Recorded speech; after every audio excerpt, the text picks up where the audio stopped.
Hey everybody, thought I'd do a little shop update.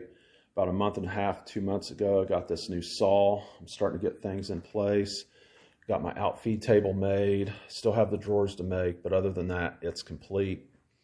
Got my new segmented sled made. Same style as what I had before, 2-fence system. I got slots running along the length of the sled. I know there's a lot of people who have just 2 pivot points here. I don't really care for that method, because it limits me on the width of stock that I can fit through here. So that's why I prefer the slots in the sled. I can have full adjustability with that. Got a new stop block here that I made. I thought this was a completely new design. Hadn't seen anybody make anything like this, but about 2-3 weeks ago, seen somebody had something very similar to this, but I thought I'd go ahead and show you what mine will do. I've got 2 magnets here. It'll hold this ruler in place, creates enough friction to keep it just so it won't slide around real easily.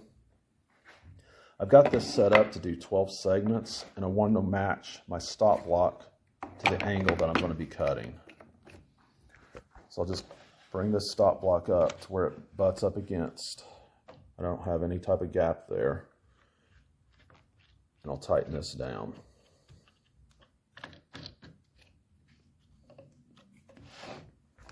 Now I have that angle that's matched. I've already cut this angle here to where it'll be parallel with the blade.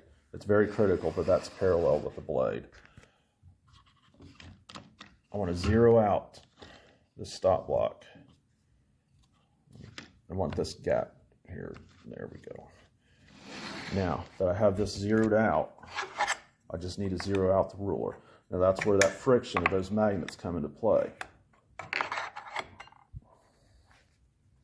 Now I have that at 0.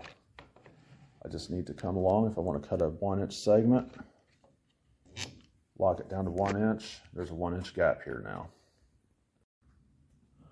Wanted to point out why it's critical that your stop block be the same angle that you're cutting. I already have this zeroed out with my blade. All I have to do is zero out my ruler. I'll come along here. I'll set it up to, let's do a 1-inch segment.